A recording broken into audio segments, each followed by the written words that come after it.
Welcome back to the Charlie Cook Cricket Podcast. Now, we have had a big week of county championship games. Some pretty poor games, but some really, really good games. I'm joined with Joe today. We are going to break down every single county championship game. Before we get into it, though, news just broke before we came on this podcast. Rohit Sharma has retired from Test cricket, been pushed off a ledge out of Test cricket.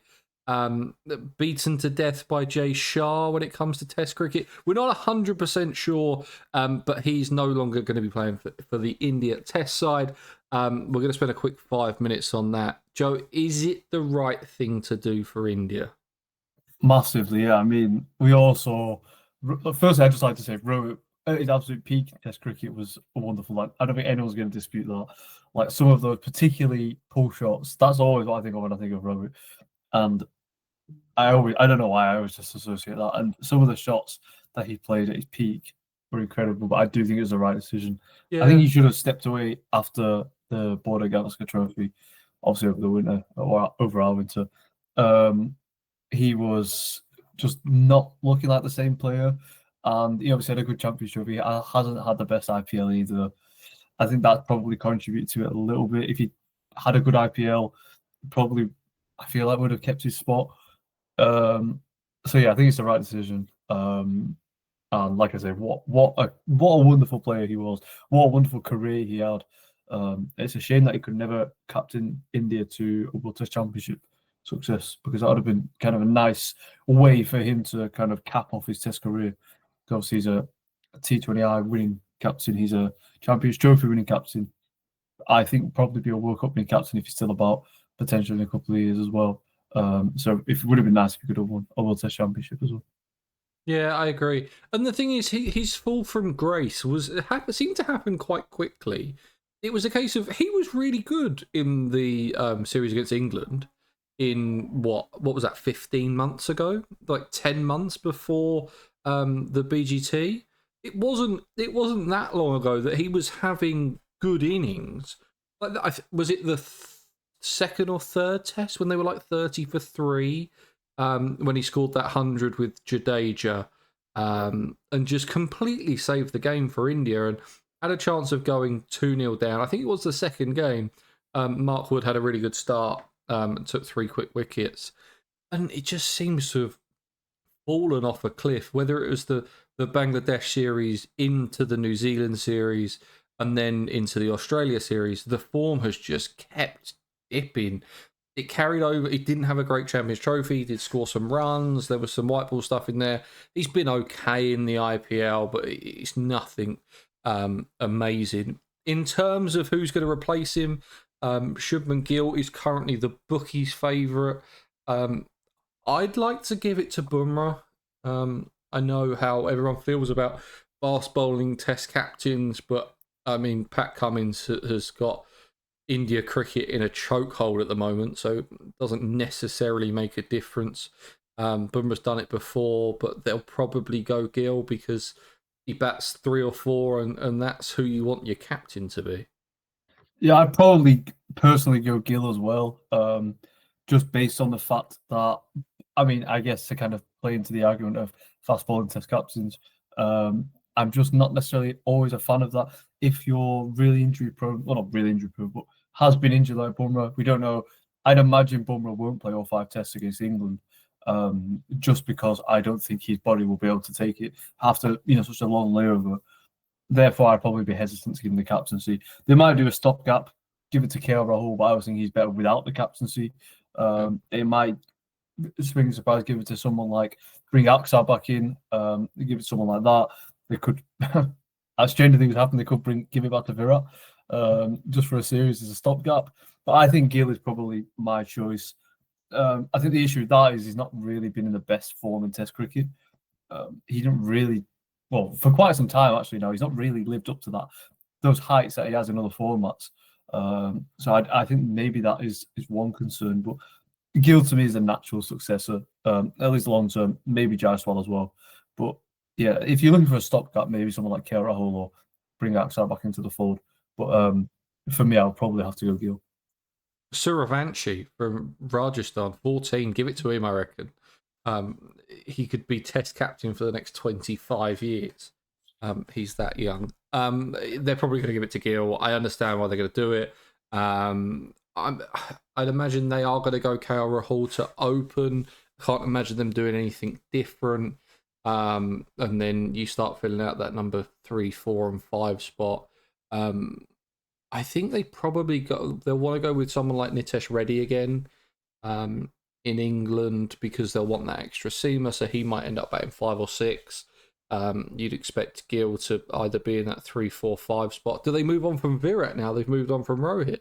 That could be an option. But I was thinking that as well. Perhaps it depends because I feel like Gill's form doesn't really warrant a spot in the team. India have got so many players to pick from that there is, there are short of options.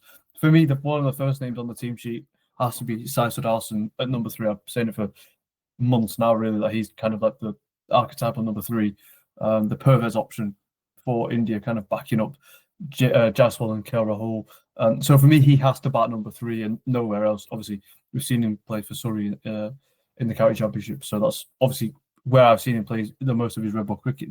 He's such a good player. Obviously, we've seen him in the IPL as well. Virat obviously is going to go at 4, and then Gill at 5 probably suits him quite well. Away from that swinging ball, which I think he can be a little bit vulnerable to at times. 3, he hasn't really scored the weight of runs there, and then you kind of got you obviously got Pant somewhere wherever you really want, 6 or 7, depends what you're looking for, and then I'd love to see Washington Sundar get a fair crack at the whip because I think he's someone who is a genuine all-rounder. He's another one who also could battle the order. Like he's a top 5 batter, if we're being honest. So I think having him at 8 is ridiculous. Almost like how Moeen Ali became that number 8 spinner for England. I feel like that is kind of what Washington Sundar could do for India longer term. So maybe that's an option.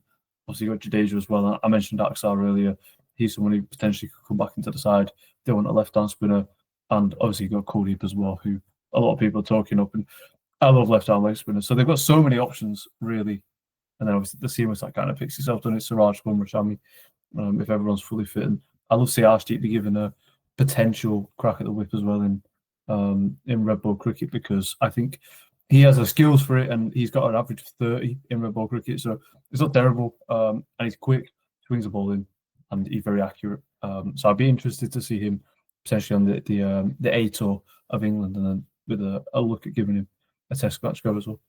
Yeah, and that's not far away now, about 6 weeks out from the first test. Now, we should probably move on to the powerhouse of cricket that is the county championship rather than speaking of the minnows, India. We're going to start off with Yorkshire versus Warwickshire. Yorkshire scored 205 in their first innings. They are bowled out. Ethan Bamber picks up 5 for 47. In reply, Warwickshire 253. Bo Webster on his Warwickshire debut scores 85 off 86. Yorkshire in reply 232 thanks to a Joe Root 90. And then Warwickshire chased down 186 with 5 wickets remaining. Ethan Bamber also picked up 4 for 60 with a run out, so he might be able to claim that 10 for if he really pushes for it. I brought him into my cricket draft side, and I looked like a genius for the first couple of days because he did quite a lot. Yorkshire's first and probably only outing with Root and Brook in the side didn't quite go to plan this week, did it? No, well, I spoke about how Yorkshire should plan without Root and Brook rather than plan with Root and Brook because that's the luxury, really. They're not going to see him again in red ball cricket this summer. Maybe Root further down the line, depending on his white ball involvement. But Brook, I don't think he'll play again for Yorkshire now. In red ball cricket, he might play in the Blast here and there potentially. A Roses match, for example. But not really the return that they would have wanted, no doubt. I mean, Brook got a couple of starts, didn't he? A little bit frustrated. I think he probably could have done with more red ball cricket, actually. One more game just to really kind of get back into the groove because he's played a lot of white ball cricket. Joe Root, seamless as ever, really. I know he didn't really score any in the first innings, but 90 of 131 is a good score on that pitch. Because I was watching it on day one when Yorkshire were batting, and also watching his second innings as well. And like I said, 90 on that pitch is a really good score. So I think he'll be pretty pleased with that. And not ideal for Yorkshire. I feel like they're kind of the reality of Division 1 is sort of starting to set in now. I don't think they're going to get relegated. They've had a good start, but it's not as easy as maybe they made it seem the first couple of weeks. But yeah, Warwickshire are a good side. Bamba's incredible. Well, the third leading wicket taker now in Division One, and he has been fantastic so far. He's exceeded my expectations. I think I spoke in the previous show that we did about him.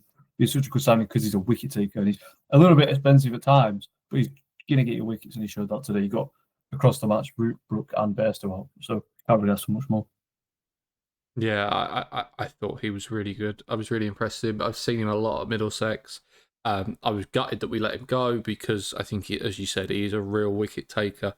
Someone who came into the squad who really impressed, Bo Webster, with 85. We said that 90 is pretty good. 85 is a pretty good score on that pitch as well.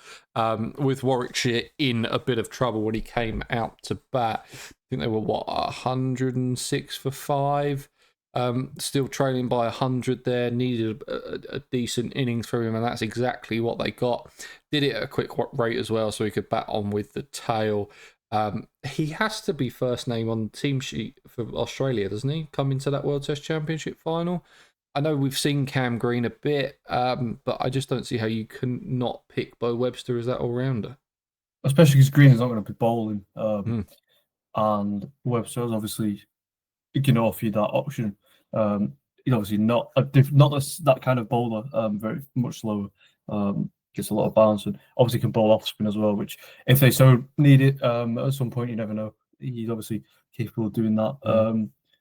Yeah, Bo Webster's quality. And we saw that. We've seen that right for a number of years in domestic cricket. Obviously, last year in the Shield, he was exceptional. The year before as well, fantastic in the Shield, and yeah, he really does deserve that spot in the Australia team. He's someone who's kind of a late bloomer, if you like, in Test cricket, but through no fault of his own, because that cap could have come years ago, really.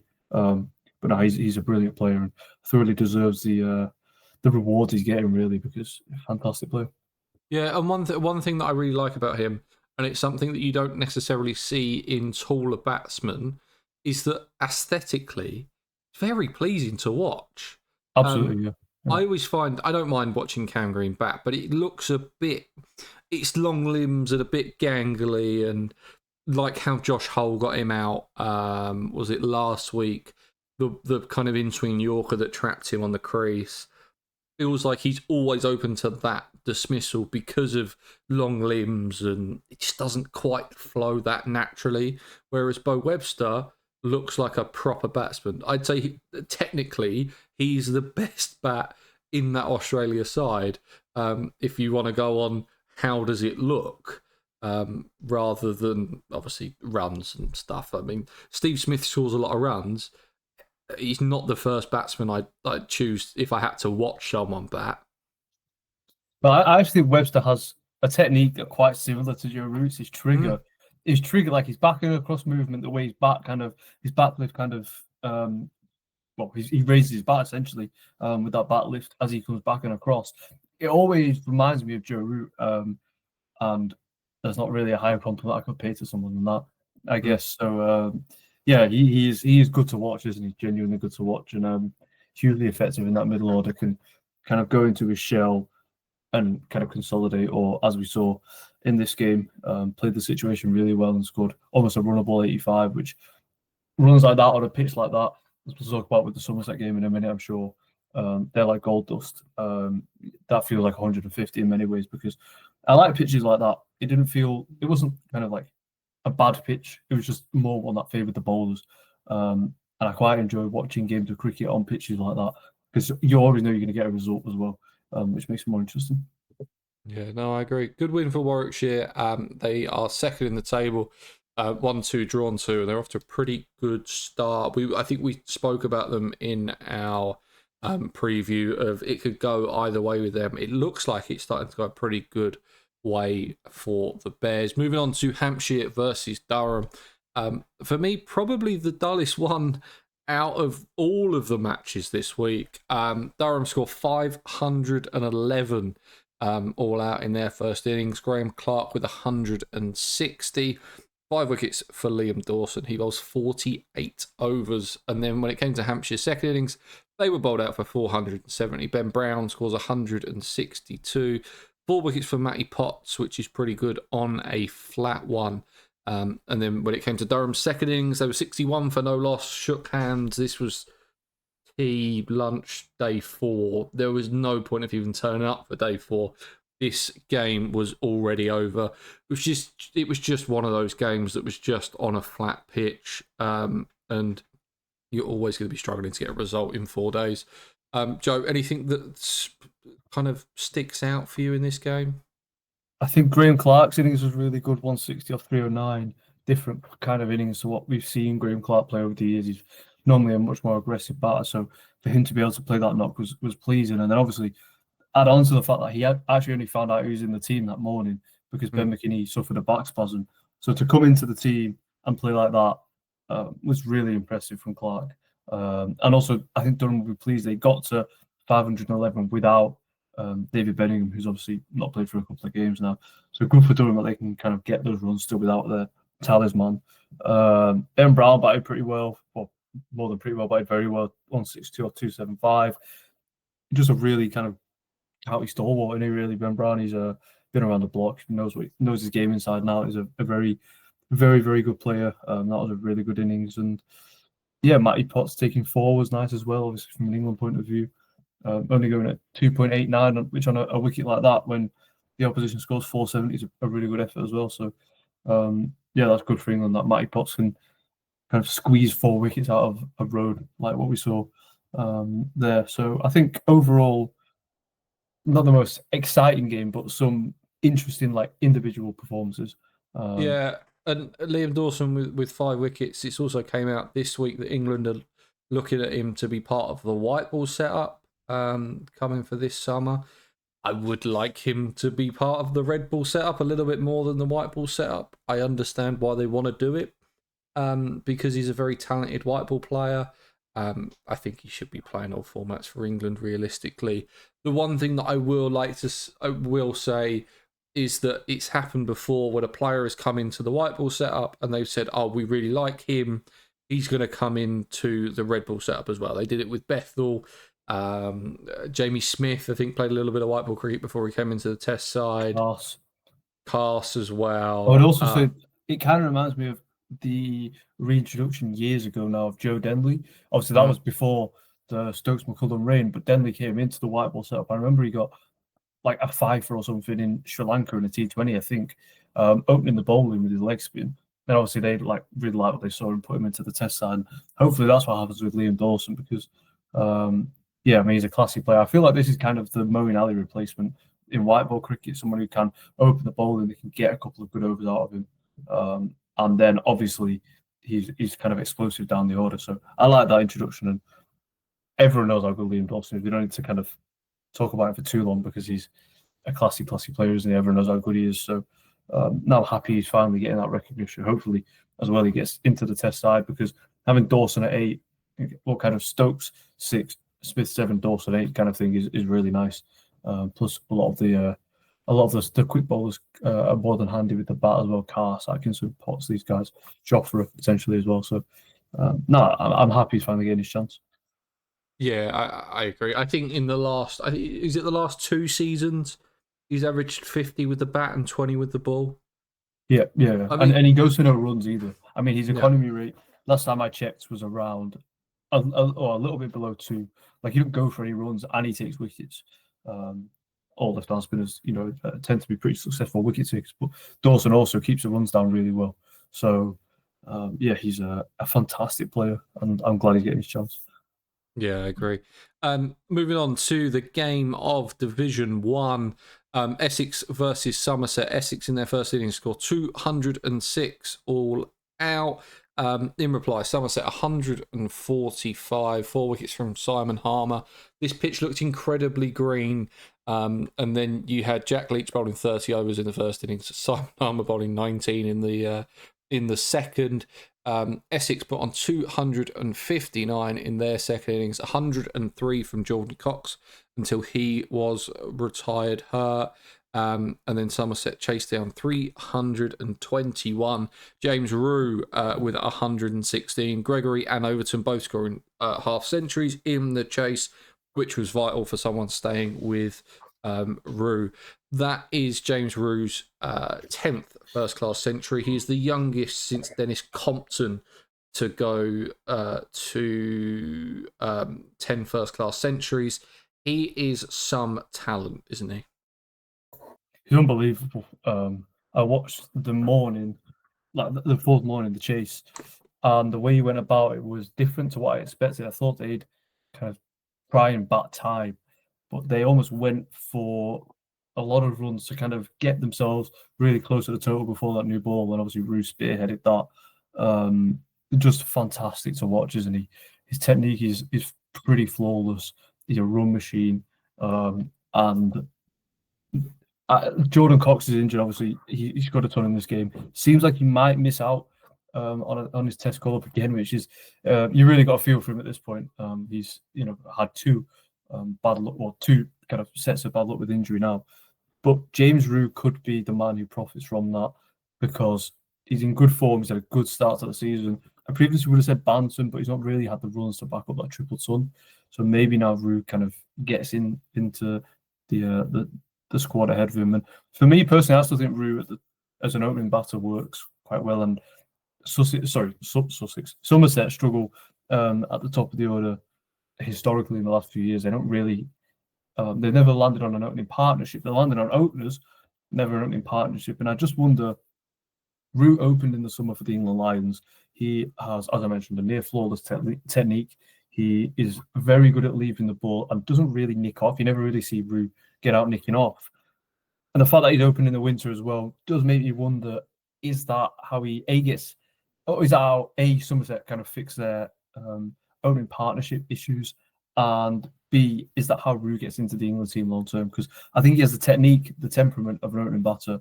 As I said, doesn't really nick off, which is a good trait for all openers. So that's an interesting one potentially to kind of think about.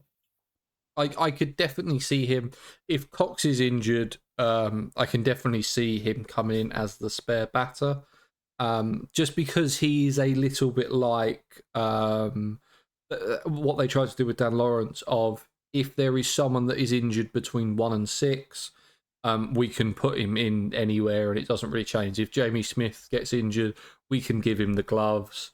I think that's the way that they're probably going to look at it. And what I will say to that is, you've got to remember Bethel's coming back. Is this spare batter only around for one game? Will they kind of go back to Bethel after the IPL, obviously for the India series? That's something to bear in mind. But I think Rue is like a perfect option, at least for this. And I'd love to see someone like Rue be given a chance. It's not going to happen, but I'd love to see someone be given a test debut in the Zimbabwe game, or a batter, I should say, be given a test debut in the Zimbabwe game, which I don't think it will happen. But yeah, it's interesting. When Bethel is back, I feel like he'll be the spare batter for the majority of the summer. But it's harsh. It's a hard gig, isn't it? I mean, I'm sure Dan Lawrence will be able to tell you it's not easy because you're kind of waiting for your chance. Thrust in as Dan Lawrence was at the top of the order, where he's not an opening batter, and it's not an easy gig. Kind of waiting for your chance, and yeah, it can be tough.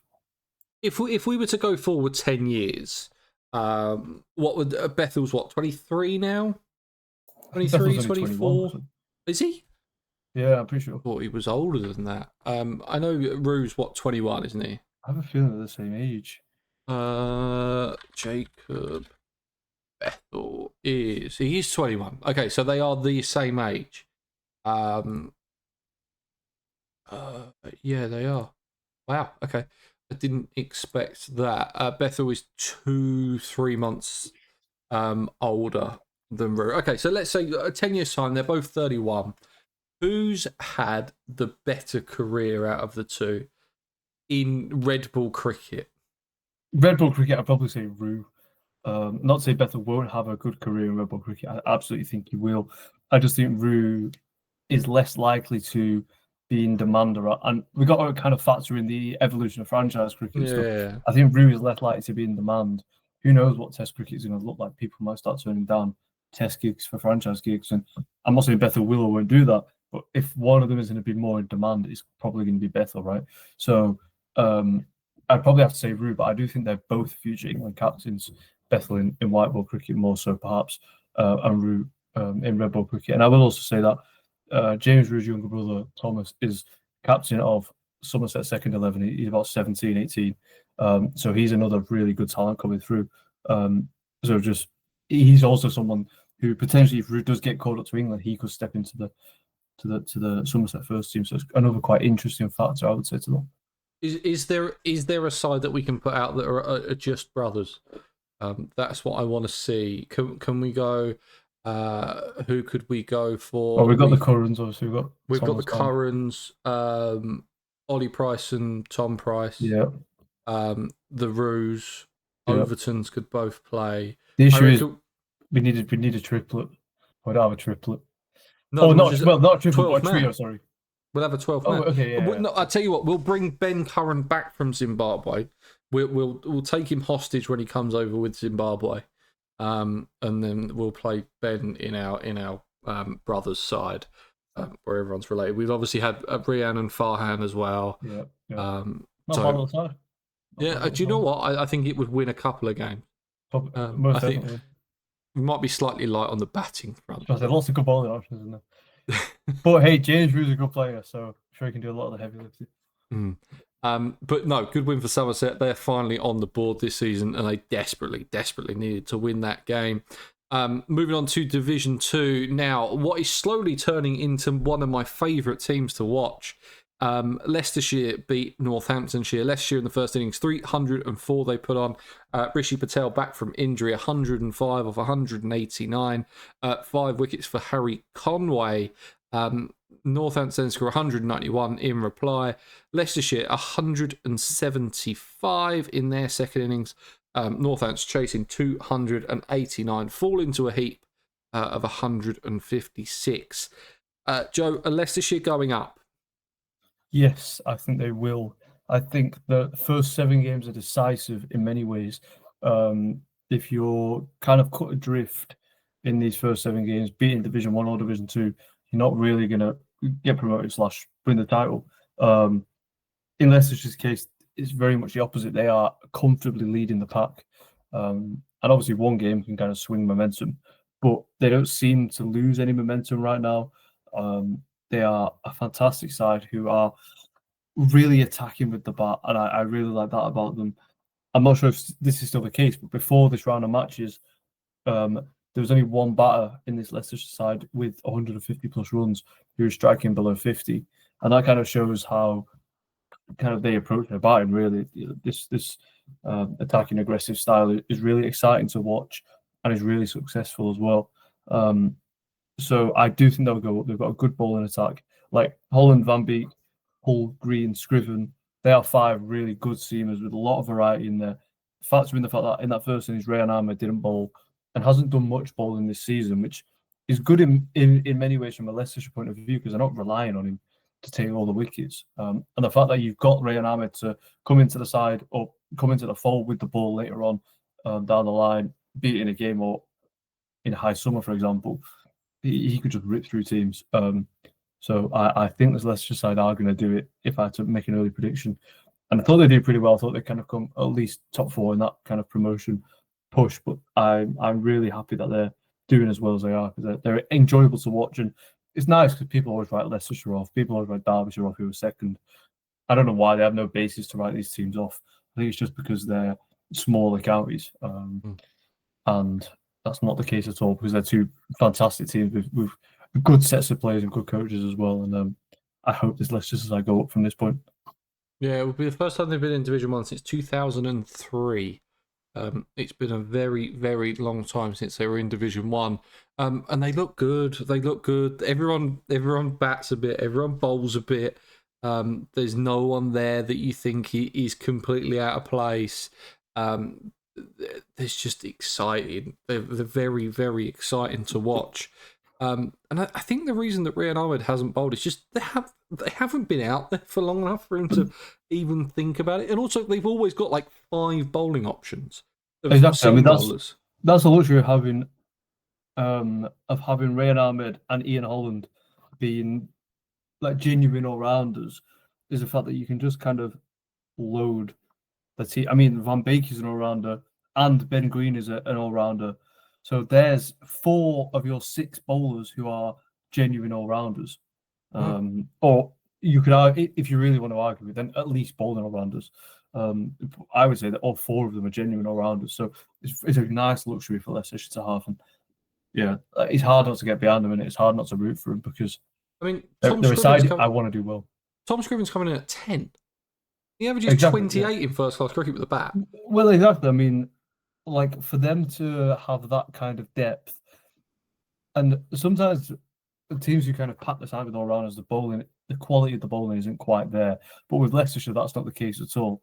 They're taking wickets with ease. Like genuinely, it's been easy for them to pick up wickets. And Josh Hall was great in this match as well, which is good to see. He obviously had that really successful spell in the first innings where he got Vasconcelos, Proctor, and Sales out. All three of them bowled. It was a really, really good bit of bowling across the board from Hull. So that's obviously good from his point of view. I feel like people have kind of cast him aside a little bit from an England point of view. And I'm not saying he's necessarily ready to step into the England fold again, but I absolutely think in the future he will be someone who will play more international cricket. Yeah, I agree. I think he's got something, hasn't he? He's got something. I don't think it's all quite there yet. I don't know if all the parts are moving in the right way, but you can see that there's a talent there. And him being a tall left arm seamer, you've seen how vital they are in international cricket. So as long as he can stay fit, as long as he can kind of keep up some good form, there's no reason that he can't play for England in the next 2 or 3 years after his early introduction, obviously last summer. The really good win for Leicester. I'm so impressed with them so far this year. They've picked up 3 wins already. Yorkshire went up with 5 last year. If they can get 2 or 3 wins from the next, how many games we got left? 10, 8, something like that. Roughly, yeah. They play 2 more in this block, and then there's another, I want to say 8 after, or maybe 7. Oh, so they've got 9 games left actually. Yeah, they've got 9 games left because it's 14 games, isn't it? Yeah. Okay, but yeah, like you said, like I don't. It's like I said earlier. Like if you're too far adrift at the end of by the time the blast starts, in my opinion, you're done. Like you're not going to get promoted. Leicestershire, for Leicester, it works the other way. They could be so far ahead that they're not going to get promoted.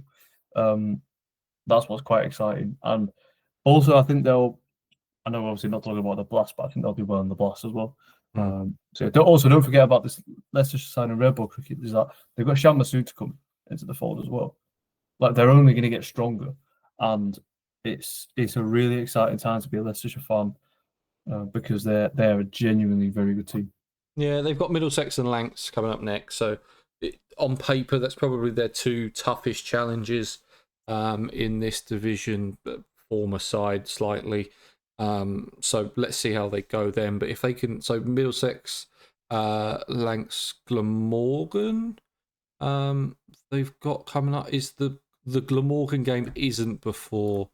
Yeah, that'll be after the blast, I think. Because I think they've got a bye week this week. Yes, so Lancs is their last one before we break for the blast. So they can get, I don't know, even if they just draw one of those. Well, that's the thing. Like they've got games now that they can win. Like I probably expect them to beat Glamorgan. I probably expect them to beat. I'm trying to think who they played. I don't think they played Northants twice, so I probably expect them to beat Northants up again at Wantage Road. And then there's your 2 wins that you mentioned earlier, and then. Yeah, like they'll pick up wins. Like they're a good side. They'll pick up at least 3 more wins this year, I think. And yeah, I do think they'll get promoted. Yeah, I agree. Moving on to, I reckon, was probably the game of the week. Kent versus Middlesex. Kent score 129 in their first innings. Toby Rowland-Jones 5 for 33. In reply, Middlesex put on 238. They let it slip slightly. They were 177 for 4 at one point. 238 all out. Kent in reply, 473 in their second innings. Daniel Bell-Drummond with 223. 68 from Zach Crawley as well to continue his good only second innings form. He's only good in the second innings. Forget about him in the first. The Middlesex have 365 to chase down on a pitch that was always getting better at Lords. It did flatten out after that first day or so. It was Luke Holman scoring his maiden first-class century, batting in at 4 and 5, kind of nosebleed territory for him. He's been a 8, 7 or 8, maybe even 9 for most of his career. Jack Davis also scores 59. Zafar Gohart, Toby Roland-Jones see him over the line with 2 wickets remaining, and they chased down the total in a really good win for Middlesex. This game was incredible. This was the one, obviously, as a Middlesex fan, I followed the most, the closest than any other. And I was just really impressed with both sides to get the job done. Yeah, it was a great game. It was one where it really ebbed and flowed, and the Middlesex needing 365. You'd probably have to say Kent are the favourites. Middlesex had only mustered 238 in the first inning, so you're talking about almost 150, 130 more than what they got near enough in the first inning. So an incredible effort from Middlesex, and an incredible effort from Kent as well, because the tail wagged. Obviously, Davis isn't really the tail, but Gohar and Roland Jones, obviously, with runs down the order. Luke Holman, I've always been a big fan of his, particularly with the ball. And he's been a very underrated batter as well. So nice to see him kind of getting his chance up the order, really cashing in there. That was one of the innings of the week for me. So yeah, a fantastic performance from both sides. Daniel Bell-Drummond is incredible. Like, it's a shame he's not. Let's be honest, he's not going to get picked for England. It's a shame, because he'd be someone deserving of an England cap, and the fact that he's been uncapped throughout his career is a shame, because he's an incredible player, an incredible leader as well. So yeah, I think overall, the game of the round, probably one of the games of the season. Bowl from Zafar Gohar to try and hit for 6 the ball that he did. Probably should have blocked that ball, if we're being honest, and then he had essentially a free hit at the other end. Sorry, not the other end. He had a free hit with the last ball of the penultimate over, but obviously went to hit that ball for 6 and got a hold of it and did to the short boundary, I think. So a great game of cricket. Fantastic performances from both teams on a team level, and also obviously lots of top individual efforts as well. So yeah, a fantastic game. Yeah, I bet on Middlesex to win at the start of day 4 when they were 81 for 3, and I got 9 to 4 odds. So Ken were pretty heavy favourites going into day 4 when they were 81 for 3. I just saw that the pitch had flattened out, like there just wasn't a lot going on, and I don't think 365. It was still a big total to chase down, and you needed decent innings from especially Luke Holman. But I fancied Middlesex to get it down and over the line. Eskenazi being injured was a bit of a pain. He was really struggling out there. I don't know if you saw the Ryan Higgins dismissal. It was slapped back at the bowler. Parkinson. Was that the Parkinson caught and bowled? No, it wasn't. It wasn't the caught and bowled. He literally, it grazes his finger, and Higgins that was the run out at the non-strikers end. Yeah, I did see that actually. The one where Higgins walked and the umpire didn't even see it. I'd never seen someone walk from a run out before. Yes, I did. I thought Zafar Gohar batted really well. He's been such a good signing this season. When he hasn't picked up wickets, he just seems to score runs, and it's like a little 30, a little 50 here, and it's just valuable stuff at the back end of the innings. I was so impressed with Luke Holman just scoring that century and just showing me something that he hasn't ever done before. I've watched a lot of Middlesex over the years and seen a lot of Luke Holman over the years. At no point did I think that he'd be a pretty good number 4. When I saw him walk out at number 4, I thought, why have we sent out a night watchman? And he goes and scores 100 in the next innings. I thought Middlesex were great. I thought Kent's second innings fight back was really, really good. Really impressive. There was a lot of teams that would have just rolled over there. I think these are 2 teams that are both going to push for a promotion spot. If we already think that Leicestershire are going to go up, then these 2 are going to be fighting for that spot as well. Middlesex are probably going to get slightly better with the likes of Kane Williamson coming in at the back end of the season. Not a bad sign, is he? No, he scored some runs. I think he'll go all right. Yeah, he's a decent player.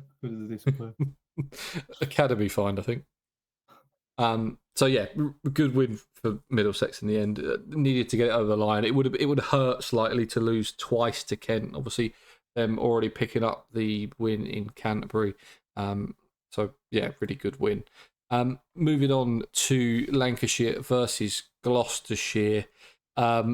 Ended in a draw this one. Blank's first innings, 450, 167 from Marcus Harris. Still batting down at number 4. Not quite sure why they're doing that, but that's absolutely fine if they want to keep trying it. Gloucestershire, in reply, 589 for 8 declared.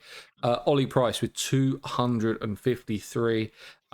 Went to his double century with his brother at the crease with him, which was always nice. Lanks then had a little tricky day to try and bat out the rest of the day, not give Gloucestershire too much time to chase down a small total, and they managed to do that thanks to Luke Wells and Tom Hartley digging in towards the end. They ended up 255 for 8, and two sides shook hands for a draw. Joe, I'm going to start with, will Lanks ever play in a game that isn't a draw? Old Trafford's just a draw haven. Like, it's so hard to get a result at Old Trafford, and it's obviously not been great by Lanks this season. It's not necessarily just the players' fault, just Benke's fault. I know obviously a lot of people kind of throwing the blame to him a bit as well. There's a lot more that goes into it, and honestly, it's so hard to win at Old Trafford. There's only been 3 innings at any point at Old Trafford this season. We've never had a 4th innings this season. It kind of says it all. It's just batting havens. Like, Lanks have got to win a game at Blackpool this year, because that, I feel like, would probably be one of the only home wins until maybe later on in the season. Like, that's one of the only chances that Lanks have got to win at home, because I don't see the pitches changing. They've not changed for years. So we could always do with a pitch prepared like the one that Somerset had, because I think that would create a fair game where 20 wickets can be taken for one of the sides.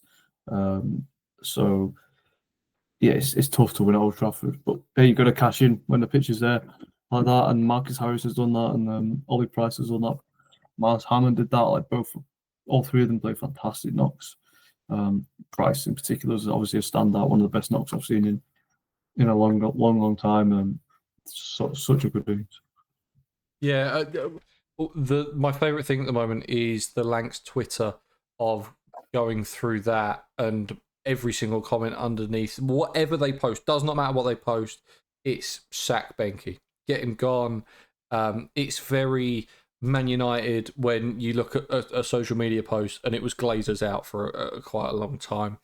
I'm sure it still is, but there was a point where all the comments under social media was just sack someone. So I enjoy that. Apart from a bit of excitement of Blanks maybe being bowled out on day 4, this was a very kind of flat and batter-friendly game that wasn't actually that exciting towards the end. Look, if you're a Lanks fan, it's annoying that you're not winning games, but you're not losing them either. Yeah, this is true. But I mentioned earlier about how we're kind of going to be, how about you're going to be cut off from the pack, and I really decided our reference in there was Lanks. I mean, if you look at the table, Lanks have got 46 points. It depends who you kind of consider in this playoff fight, but let's just say second place Derbyshire, for example, it was 74. Like, there's almost a 30-point difference already. And if Lanks don't win, I mean, we've got to travel to Leicestershire, travel to Northants, and again, hopefully Jimmy's back. I've got no idea if he will be, but hopefully Jimmy will be back, and then host Derbyshire. And that'll probably be another draw based on Old Trafford, and we've got to win at Northants or Leicestershire.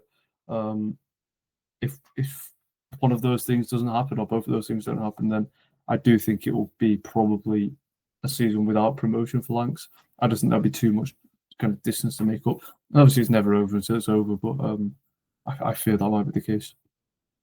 Yeah, I tend to agree. I mean, I guess you can look at it as you're only, you're 28 points off Derbyshire at the moment with a game in hand. I don't think you're a million miles away. Yeah, from obviously, that like, second spot. not too worried yet, but if we get to the blast beginning and we're still quite some way away, then I'll be like, yeah. And obviously, like I say, it's hard to win at Old Trafford. You've got to win at. We still got to go to Kent. Still got obviously go to Leicester. The time recording this, like, there's 2 games that are going to be tough. Middlesex still got to come to Old Trafford, which is also going to be a tough one. So yeah, the fact that it's so hard to win at Old Trafford, like it basically doesn't happen, and the fact that there's only ever been 3 innings a game kind of sums it up for me. It's just so hard to get a result. Yeah, and it always And seems to end up with Lanks hanging on for dear yeah, life which so they I don't think throw kind of away. that kind of says a lot about how Lanks are playing at the minute. It's very, it's not the greatest cricket to watch. Like after the first hour on day one, after winning the toss and batting, the score's 29 for two, and that wasn't. I mean, Gloucestershire bowled well, but they didn't bowl 29 for two well, where they had Lanks batters beating all ends up. And I will actually just mention, Ajit Singh Dale was fantastic. Like one of the best bowling performances I've seen in a while. Like he was absolute wheels.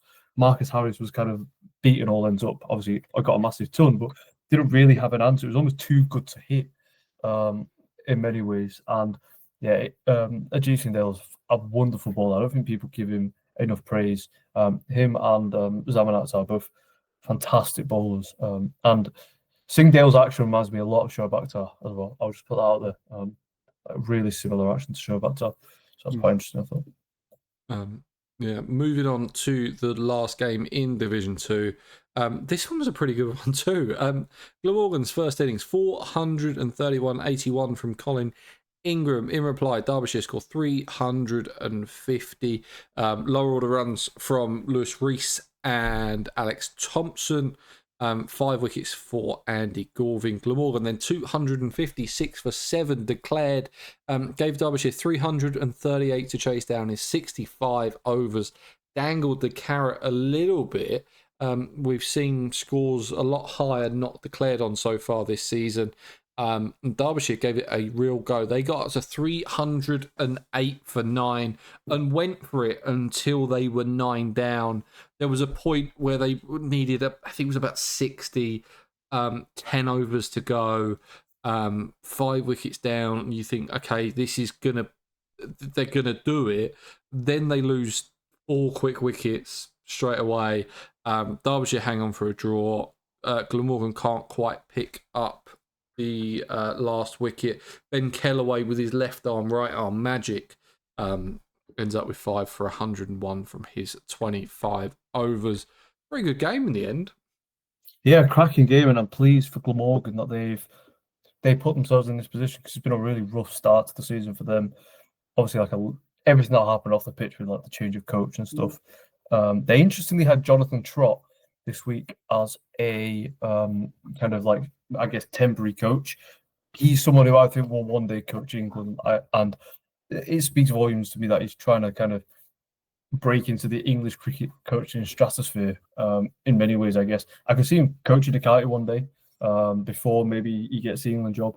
But I think he'll absolutely coach England one day, and I think his influence was definitely there.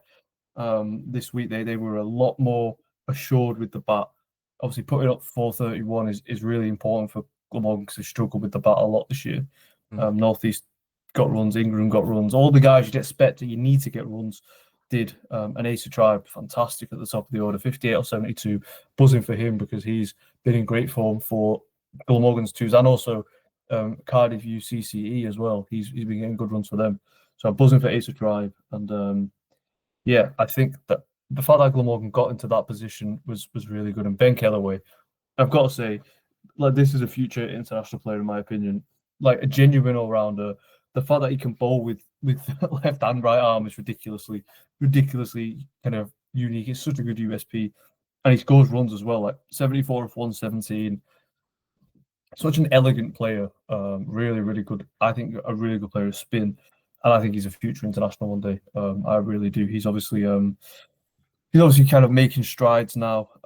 He's from Wales, so potentially could get into the Olympic side as part of one of the Welsh kind of contingent. Yeah. I can't remember the Olympics is 2026, right? 28. Oh, 2028, sorry, yeah. But there's obviously a couple of years down the line, but that could potentially be him breaking into obviously the Olympic side, followed by the England side after that. He's only 21, so he's got a long time ahead of him, but his development is really impressing me. I obviously on TikTok made like a series of players to watch. Of all the players I said, he was the one I was most excited about, and his development has been the kind of quickest I think so far. So yeah, Ben Kellaway, what a player, very very good. That last over was impressive, like to switch from left arm to right arm within an over, and also impressive for Lewis Reese as well because he's got to process that in his mind. He's a professional, he's probably used to this, but still, you got to process it in your mind, Yeah. figure out on the spot which way the ball is going to turn. Like, it's not easy in that high pressure situation where you're batting out for the draw. So yeah, this was a great game, and the fact that 2 results were possible in the last over kind of speaks how well the game was. Yeah, and do you know what? They were 25 runs away from all 3 results being possible. It was really that close towards the end. It's a shame that he has to tell the umpire that he's coming left arm or right arm. I think they should just let him run up with whatever side he wants to bowl with. He could just have. It's a shame that you can't have 2 balls. Just whichever one he feels like. That'd be quite funny. I reckon he's done that in the nets. I reckon he's pulled that trick in the nets before. Oh yeah, 100%. Yeah, a really good game. Really enjoyed it. In terms of the table, Division 1 not still at the top spot, not playing this week. Warwickshire go up to second. Surrey are in third. They didn't play this week either. Durham in fourth. It's all relatively tight, just 12 points separating that top 4. Hampshire in fifth, Sussex 6th, Somerset 7th, Essex in 8th, and Yorkshire, Worcestershire filling up those relegation spots. But that kind of 9th to 1st is really close. Like 1 or 2 wins could change that table completely. The only certainty is that Worcestershire are going down. In terms of Division 2, Leicestershire sit at the top with a 20-point gap to Derbyshire in second, Middlesex in third, Kent in fourth, Gloucestershire in fifth, Langsdown in sixth, Northants are 7th, and Glamorgan are last. Again, that kind of 2nd to 6th range separated by just 28 points. It's not a massive gap with a few teams that have got a game in hand as well. Joe, one question before you go. Good week, bad week on Cricket Draft? Bad week because I spent all my points, like spent a lot of penalty points to get Root and Brook.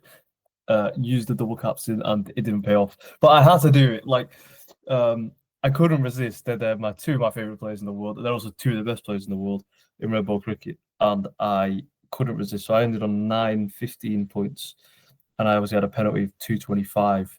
Wow, I didn't realize it was that much actually.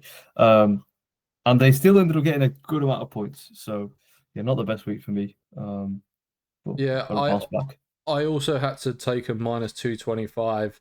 I ended up on 1,454, which was okay. I got some red arrows. I brought Marcus Harris in. I brought Ethan Bamber in. I brought Kyle Abbott in. All had good weeks. I still can't get any batsmen to score a single run. I've still got Tom Bantam in my team that needs to go this week. Cannot wait to get rid of him after he scored 1 million runs in game week 1 and then hasn't scored more than 20 since then. He's pissed me off every single time I look at that app. So I'm very excited to transfer him out this week. But that is going to be it for today's episode. Thank you very much for watching. We'll be back similar time next week to break down this week's kind of county championship fixtures as we do every week. If you haven't already, go check out Joe. All of his links will be down in the description and the show notes. Remember to leave a like, leave a rating, leave a review, whatever you can on whatever your social media platform, and I will see you guys in the next one. Cheers.